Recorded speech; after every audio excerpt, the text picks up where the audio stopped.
अस्सलामुअलैकुम, नमस्ते जी, सत श्री अकाल। कैसे हैं आप लोग beautiful people? I hope you all are doing great. मैं भी बिल्कुल ठीक हूँ, एकदम बढ़िया। दोस्तों, आज हम वीडियो वॉच करने जा रहे हैं। ये वीडियो है डिकोडिंग मीनिंग ऑफ अहम ब्रह्मास्मि इन हिंदू धर्म। गाइस, जल्दी से चलते हैं और इसका वर्ड का मतलब जानते हैं हिंदी लैंग्वेज में। Guys, let's start the video. Original video का लिंक आपको मिल जाएगा नीचे डिस्क्रिप्शन में। आप वहां से ओरिजिनल वीडियो वॉच कर सकेंगे। मेरे चैनल पर न्यू हैं तो जल्दी से सब्सक्राइब कर लीजिए। बेल आइकन को ऑल नोटिफिकेशन पे प्रेस कीजिए ताकि सारे वीडियोस आपको मिलते रहें। वीडियो को स्टार्ट करते हैं। Yes, let's start the video. And hand free लगाना भूल गई थी मैं। Yes, let's start the video. Here we go. नमस्ते दोस्तों, आप सभी का हाइपर क्वेस्ट के एपिसोड नंबर 21 में स्वागत है। दोस्तों, अगर आप सनातन धर्म में उपलब्ध सैकड़ों धार्मिक ग्रंथों को पढ़ने और समझने बैठेंगे तो आपका पूरा जीवन बीत जाएगा, क्योंकि हमारे पास चाहे कोई भी मार्ग हो, चाहे ज्ञान मार्ग हो, चाहे भक्ति मार्ग हो, चाहे कर्म मार्ग हो, हर मार्ग पर लाखों मंत्र, पंक्तियां, श्लोक उपलब्ध हैं और इन सबको पढ़कर आप ईश्वर प्राप्ति की तरफ बढ़ सकते हैं। लेकिन अगर आपको इनका सार जानना हो, सारांश में समझना हो कि सनातन धर्म क्या है, तो हमारे लिए जगत गुरु आदि शंकराचार्य जी ने इन लाखों पंक्तियों, श्लोकों और मंत्रों में से केवल 4 मंत्रों को चुना है जिन्हें महावाक्य बोला जाता है। और उन्होंने बताया कि अगर आप इन 4 महावाक्यों का अर्थ गहराई में समझ लिए तो आप सनातन धर्म और सृष्टि निर्माण की जो प्रक्रिया है, जो उसके रहस्य हैं, उसको बहुत अच्छे से समझ जाएंगे। तो दोस्तों, ये जो 4 महावाक्य है, इनमें पहला है अहम ब्रह्मास्मि, दूसरा है तत्त्वम असि, तीसरा है अयम आत्मा ब्रह्म और चौथा है प्रज्ञानम ब्रह्म। दोस्तों, आज के एपिसोड में हम लोग अहम ब्रह्मास्मि का साइंटिफिकली और फिलोसफिकली दोनों दृष्टिकोण से अर्थ समझेंगे। और अगर आपको वीडियो पसंद आएगी तो हम लोग आगे आने वाले 3 और जो महावाक्य हैं उन पर भी वीडियोस लाएंगे। तो दोस्तों, बिना किसी विलंब के वीडियो को शुरू करते हैं।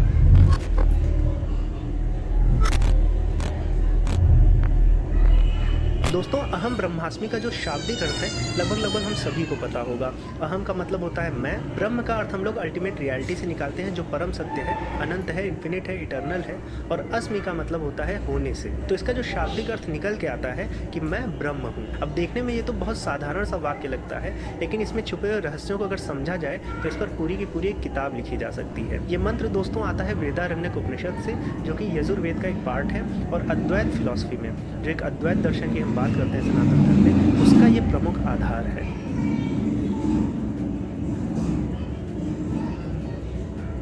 दोस्तों, अगर हम ध्यान से देखें तो जितनी भी लिविंग बींग्स हैं, चाहे हम हुए, जानवर हुए, पेड़ पौधे हुए, कीड़े मकोड़े हुए, तो इनका जो एग्जिस्टेंस है वो कंडीशनड है। कंडीशनड का मतलब ये है कि अगर ऑक्सीजन होगी या फिर पानी होगा, भोजन होगा, तभी हमारा अस्तित्व बना रह सकता है। हमारी एग्जिस्टेंस इन चीज़ों पर निर्भर करती है। वहीं अगर दूसरी तरफ देखें, हम ब्रह्म की बात कर रहे हैं और हमने ब्रह्म को असीम अनंत माना है। उनकी जो एग्जिस्टेंस है किसी चीज़ पर निर्भर नहीं करती है, वो अजन्मा है, मतलब कि उनका जन्म नहीं हुआ, और जिसका जन्म ही नहीं हुआ उसकी मृत्यु नहीं होगी। तो उनकी जो एग्जिस्टेंस है उसका प्रारंभ और अंत नहीं है, वो हमेशा से हैं, हमेशा रहेंगे, एवरलास्टिंग है। तो अब 2 तरह की चीज़ें हमारे सामने हैं। एक हम है जिसकी एग्जिस्टेंस मोर्टल है, और एक ब्रह्म है जिनकी एग्जिस्टेंस इमॉर्टल है। तो मोर्टल एग्जिस्टेंस है एक तरफ, और दूसरी तरफ इमॉर्टल एग्जिस्टेंस है। और अब अगर मंत्र पर ध्यान दें तो मंत्र कहता है अहम ब्रह्मास्मि, मतलब कि ये दोनों चीज़ें जो हैं, मोर्टल एग्जिस्टेंस और इमॉर्टल एग्जिस्टेंस, ये एक ही है। और यहीं से दिमाग में एक उलझन पैदा होती है कि ये दोनों चीज़ें इतनी अलग होते हुए भी कैसे एक हैं।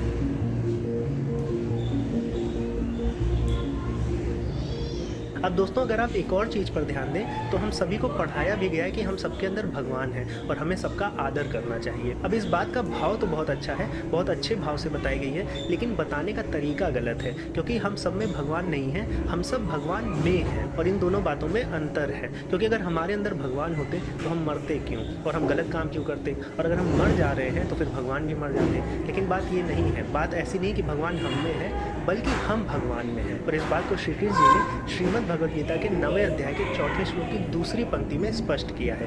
वो बोलते हैं कि सभी जीवित प्राणी मुझ में निवास करते हैं, लेकिन मैं किसी प्राणी में निवास नहीं करता हूँ। और ये बात लॉजिकल भी है, क्योंकि अगर आप देखें तो कोई भी असीमित चीज़ किसी सीमित चीज़ में समेटी नहीं जा सकती। जैसे आप लहरें और समुद्र का एग्जाम्पल ले लें, तो लहरें जो होती है वो समुद्र में होती हैं, ना कि समुद्र लहरों में होता है। इतना बड़ा समुद्र किसी एक लहर में नहीं हो सकता है, और अगर आप लहरों का योग भी कर लें तो समुद्र का 5% भी नहीं होंगी। तो ये बात इससे समझी जा सकती है कि जो मोर्टल एग्जिस्टेंस है वो इमॉर्टल एग्जिस्टेंस में तो रह सकता है, लेकिन इमॉर्टल एग्जिस्टेंस मोर्टल एग्जिस्टेंस में नहीं रह सकता। तो हमें मोर्टल एग्जिस्टेंस से आगे बढ़ना होगा, और चूंकि ये शरीर हमारा मोर्टल है तो हमें इस शरीर की सीमाओं को तोड़ना पड़ेगा।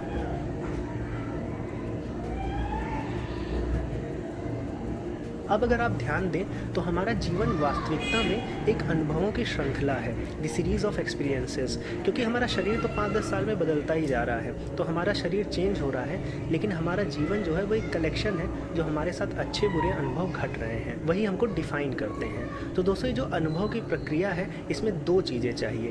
पहला, जो अनुभव कर रहा हो मतलब कि सब्जेक्ट मतलब कि आप, और दूसरा जिसको आप अनुभव कर रहे हैं मतलब कि ऑब्जेक्ट, ये सृष्टि, ये जो प्रकृति हो गई, इसको आप अनुभव कर रहे हैं। तो 2 चीज़ें चाहिए अनुभव करने के लिए।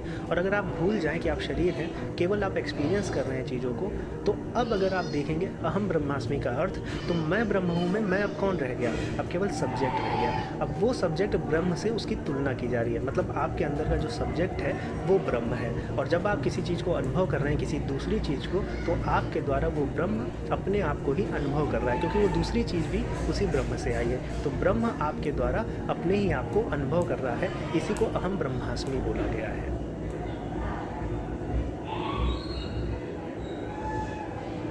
और इसको विज्ञान से भी प्रूव कर सकते हैं। जैसे कि जब बिग बैंग हुआ तो एलिमेंट्री पार्टिकल्स बने, जैसे कि क्वार्क्स बना, इलेक्ट्रॉन्स बने, और उसके 1 सेकंड के भीतर भीतर इनसे प्रोटॉन और न्यूट्रॉन बने।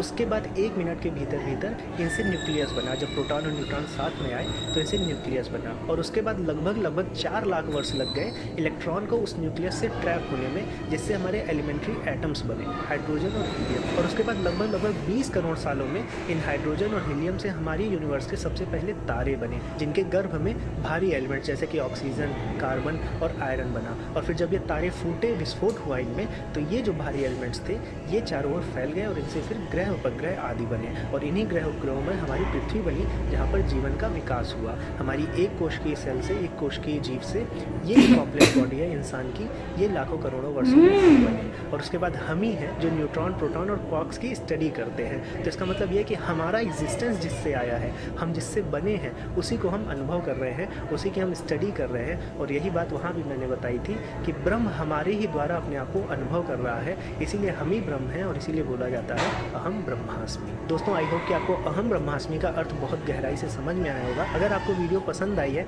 तो हमारे जो बाकी 3 महावाक्य बचे हैं उन पर भी इसी तरह की वीडियोज़ लाएंगे, डिटेल स्टडी करेंगे उनको भी। आप मुझे कॉमेंट सेक्शन में ज़रूर बताइएगा। अगर वीडियो पसंद आई है तो अपने दोस्तों में, परिवारजनों में ज़रूर शेयर करें। चैनल को सब्सक्राइब करना ना भूलें। अब मैं मिलूंगा आपको एक नए टॉपिक के साथ अपनी नई वीडियो में।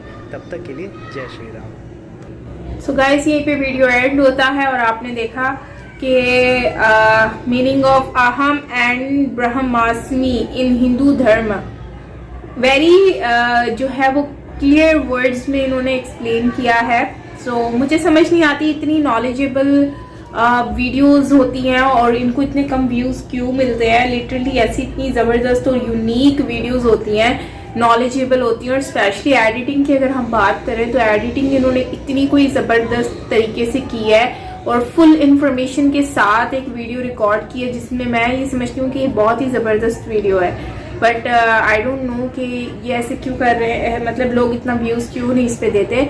ओवरऑल अगर हम वीडियो की बात करें तो इसमें जो मुझे समझ आया है सनातन धर्म से रिलेटेड, तो ये बात मुझे बहुत डिफरेंट सी और यूनिक सी लगी है कि जो हम कहते हैं कि हर इंसान के अंदर भगवान होता है या खुदा होता है।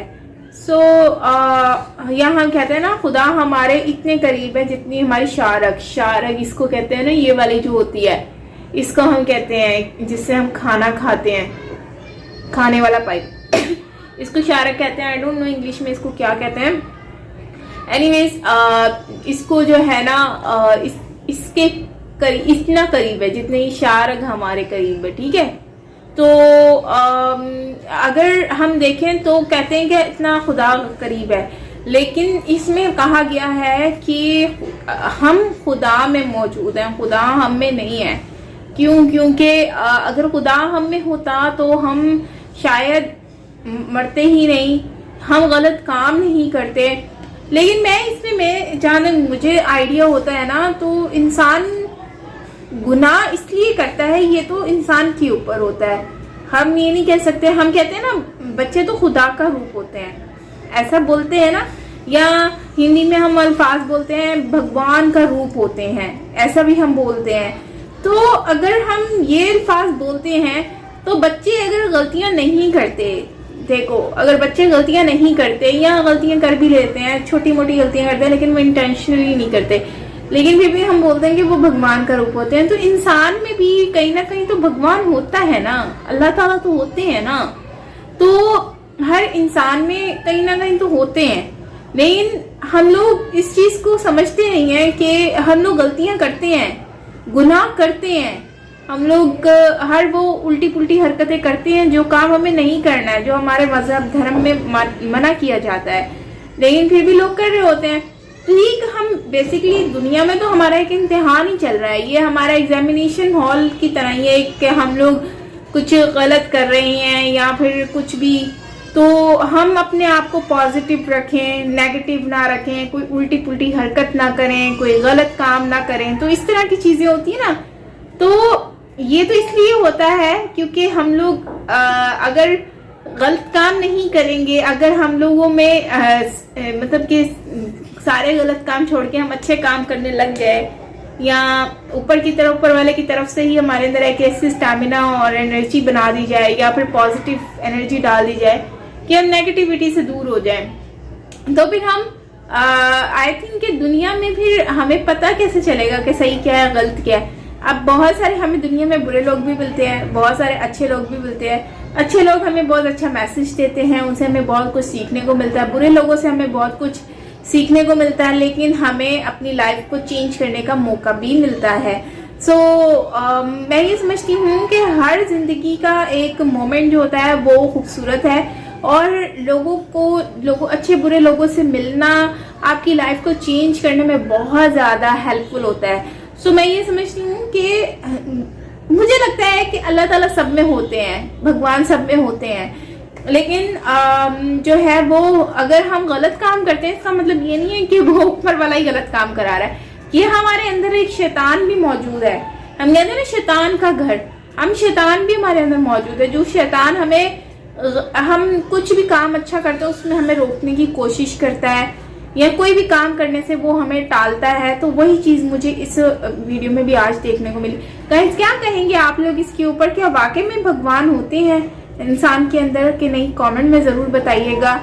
बाकी जिस तरह से इन्होंने इमॉर्टल एंड मॉर्टल के बारे में बताया है, एक्सप्लेन किया है, बहुत ही अच्छे तरीके से एक्सप्लेन किया, मुझे बहुत अच्छा लगा। सनातन धर्म से रिलेटेड के अच्छा इन्होंने बताया है सनातन धर्म से रिलेटेड ना, तो उन्होंने उसमें बताया कि इसमें नहीं होता, भगवान नहीं होते, लेकिन मुझे ऐसा लगता है कि शायद होते हैं। आप क्या कहेंगे इसके ऊपर? एक्सप्लेन करें मुझे कमेंट सेक्शन में।